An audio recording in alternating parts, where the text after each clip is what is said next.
What's up, guys? My Burning Kid here. How's everybody doing on their end? Uh, Everybody shouldn't play Captain Obvious. This week, Marvel Cinematic Universe has introduced a new character into that universe with the new series that we've all been waiting for, and it's Miss Jessica Jones. And I'm here to give my thoughts on it, guys. I finished watching. I completed the series pretty much a while ago. I started 3:30 a.m.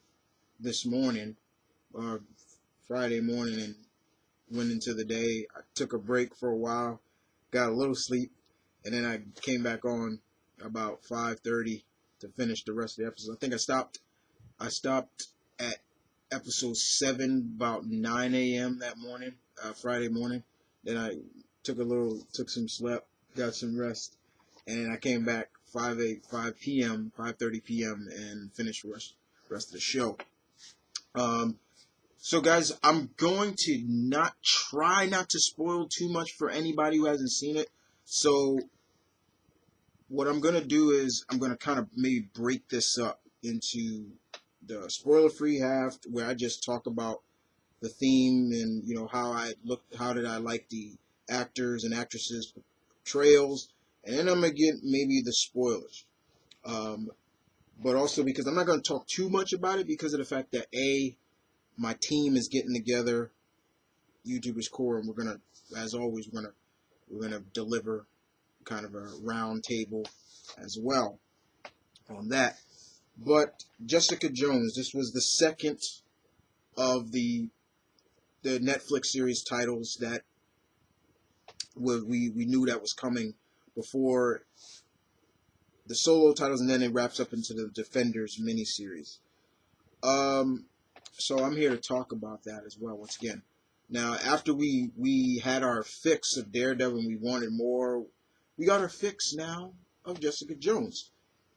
Now, most people probably don't know who the hell Jessica Jones really is. I mean, but I think today the world is going to know her name.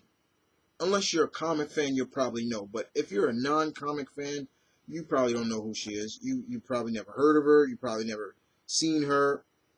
Things like that. So this was a good jump-on point for anybody who's never seen it. If you've never read any of the Alias, and don't mind me, that's my brother coming in. If you never seen any of the Alias, read any of the Alias comics that Brian Michael Bendis wrote, this kind of is still kind of a good stepping stone for you guys, you know, and it should actually eager you to maybe go check out that series and compare the series to what you saw maybe in this TV series as well. But let's start off with the main star, the leading character, Krysten Ritter, who played Jessica Jones in this. What did I say? Krysten Ritter, excuse me. Because she does look like Krysten Ritter. I apologize for that. Krysten, I thought she brought a good dynamic of what Bendis told in the Alias series of this once former superheroine who just really got broken down and met her match, in a sense, when it came to the main antagonist of the series, played by former Doctor Who, my favorite Doctor, David Tennant, called Kilgrave, aka the Purple Man. I'll get into him in a minute. But I thought she was a really good choice for the role when I heard she was picked, because I never saw anything with her in it. So for me, it was really interesting to see what she was going to bring to the character. And I liked her performance. I thought she had everything I was looking for, being someone who read Alias. Everything I was looking for with her. You know, she brought that dynamic of Jessica that was almost like she didn't give a shit about anything too much. She's suffering from PTS. She's kind of a strong, very much an alcoholic at times. She was this gritty character that, you know, you really didn't know, does she really care? You know, does she care about anybody or things like that? And it really came off that way, and I like that. So I really enjoyed her portrayal. I mean, when she needed to, when she got serious, she got serious. When she didn't give two fucks about certain things, yeah, she did. Um, you know, her portrayal as being, you know, the private eye was very interesting as well, you know, because that's what Jessica Jones became after her short stint as a superhero. And of course, they had to change a lot of things, but still, what they were able to adapt made it work. Let's go to Rachel Taylor, who was kind of the stand-in for who the original character, who was like the best friend, the friend to Jessica, Carol Danvers, aka Captain Marvel, Ms. Marvel, whichever one. Rachel Taylor came in and she plays Patricia Walker, aka Patsy Walker, aka we also know her, especially comic fans, we know her as the heroine Hellcat. And in this series, I like what they did with Patsy in this. They made her kind of a star. She's a former child star, you know, that kind of grew up and is like the sister to Jessica after her parents died. So I'll spoil that for you right there. And the chemistry that they shared together, that sisterhood, that bond, it felt like Foggy and Matt from Daredevil, but got a little bit, it was more of that sisterly, you know, she knows Jessica's abilities, she knows about him, she's the one that encourages Jessica to go out and be the hero. I mean, we see backstories of them throughout the whole series, from their childhood to when they're grown up. And Jessica, she even comes up with Jessica's quote-unquote costume and her quote-unquote first superheroine name. For all those who know what her first superhero name was, it's paid homage in the series. I was like, yeah, they did it. I thought that was cool. But she was really intense. I mean, she wasn't like the damsel in distress sister. Like, she can handle herself, which I was really enjoying. Like, okay, they're showcasing that Patsy's kind of, at this point, you know, you see her kind of, she has a vulnerable state, but also this wall can be built up around her as well. If you don't believe me, just look at her apartment. Her apartment was like so high tech and locked down in terms of locks and security. It was almost like she was fortifying herself from something or someone. And we get to see that through the series of who kind of is. Let's talk about Carrie Ann Moss, who played Jerry Hogarth. Hogarth, yeah. They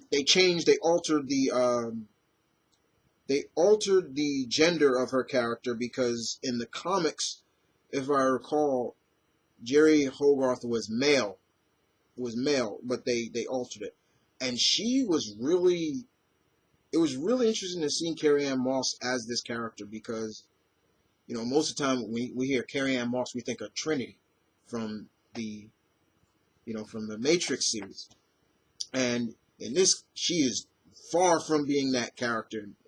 You know, she's very vain, egotistical, very, very bitchy. But she's a strong, powerful woman, but she's got her problems too. And boy, does she have her problems. Throughout the series, once again, we see her problems going through. Who else I wanted? Michael Coulter. That man is Luke. Michael Coulter, or Mike Coulter, really, he is Luke Cage.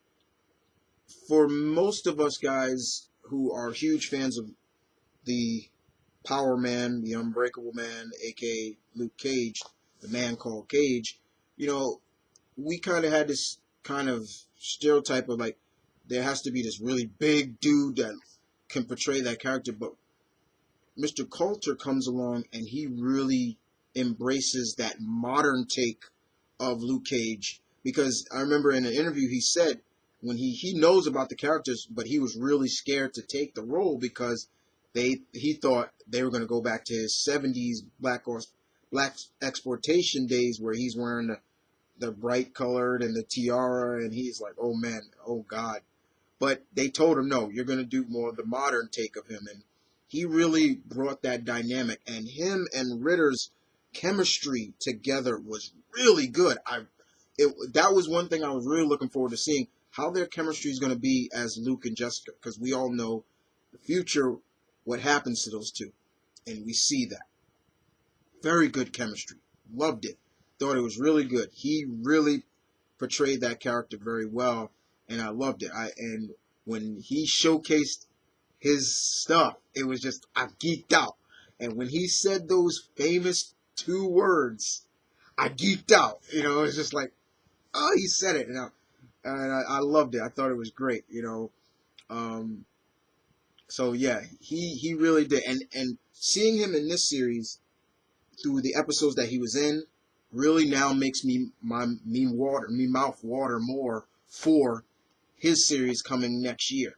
You know, I'm really looking forward, not just like people that lived in the same building as Jessica, like Jessica's always finding him, maybe slouched in the elevator, nearly OD'd, and Jessica always takes him back to his apartment and things like that. But then later on you see his character, more character development with his character, and you get to see how much his character has been intertwined with Jessica, and it was really intense drama that you really enjoyed.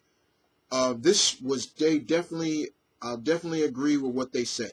This was very different from what we got with Daredevil. Daredevil was more of that pace, gritty, martial arts-esque style, crime drama.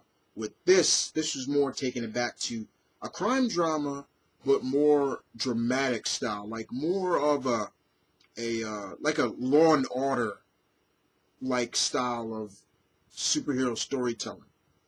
So I very much enjoyed that. And then, of course, there is David Tennant, who played Purple Man.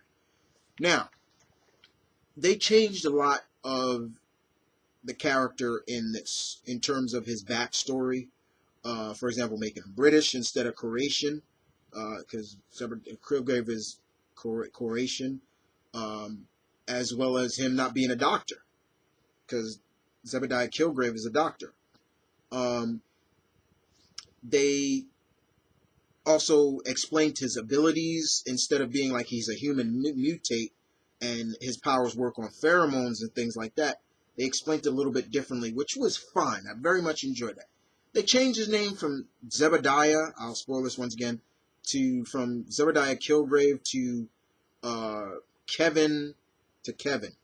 And his last name's not even officially born. He's not born Kilgrave. But I still enjoyed it. Gorn, of course, was his purple skin, but he still wore like this purple scheme. But this, I was not surprised how deep Tennant can go with this character, or just the character portrayal, because I know David Tennant has that range of being this very creepy, sadistic villain. It's not like he can't do it. And of course we know him and love him as being the Doctor, and we saw him in that, and he's always, but then there are times where we saw him as the Doctor, it's kind of dark, and it was like, so once I saw it, when he was casted as Purple Man, I was like, they got a good character. Now, how do I compare him and Vincent D'Onofrio? I'm gonna have to say it's like they're neck and neck, but then there are times where Tennant's is a little bit better than Vincent D'Onofrio as Kilgrave, as a Kingpin, excuse me. So there were times like I really in like, ooh man, but he got to the point, guys. I looked at that and I'm like, man, they took that dark and gritty side of Kilgrave that we saw read in the Alias comics, put it to live action, and Tennant's portrayal was just like, oh my god, you want to see Jessica get this guy and literally end him. And I'm not a big fan of killing off people, but this right here was like, ooh, yeah, you need to. So yeah, but he was great, very good, and he just had this sense about him, guys. It was just like, you know, he didn't care, because almost like his upbringing, as well as he doesn't take responsibility of himself, what he's done. You know, he for example, you know, he doesn't look at what he's doing to Jessica or other women that he's messed with as rape. It was just like, he hates that word. But what you look at it is like, dude, you raped these women. You know, you forced yourself onto them. And it gets really intense. It really does. Very, very intense. But I very much enjoyed it. It was like, ooh, man, this is getting good. Now, I have to say this because I think I have an obligation to say it, because maybe because I'm a little older than probably a lot of fans who watch these series. This is not a series for the faint of heart. It gets really gritty, gory, yes, but also very explicit. And what I mean by that, yeah, there are sex scenes in this, intense sex scenes. Like, they took between Luke and Jessica to a whole nother level, where it became almost like one after another, and it's intense, like gritty, like sweat, pumping and sweating. Like, think of my ex super girlfriend, my ex super girlfriend movie, but take it more to the extreme with that, because there's things in there you're just like, my god, like there's some scenes in there just like, ooh. So, but yeah, this was a good series, guys. I very much enjoyed it. So yes, very much indeed. I thought everybody, I applaud everybody who worked on this. Miss Melissa Rosenberg, who is the head, I applaud her. Ma'am, I applaud you. You did a very good job with this. I applaud all the actors and actresses who worked on this series. Well done. And now it's time for the spoiler stuff that I wanted to get off my chest, because it's time. So if you don't want to listen anymore, get out. Turn it off right now, because here we go. Spoilers. I'm just going to name a few. The Easter eggs, there was a couple.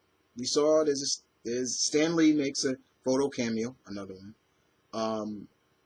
Claire Tempest, played by the lovely Rosario Dawson, is in this, and she becomes intertwined into more of that as well. And I liked her chemistry with Jessica. It was fun.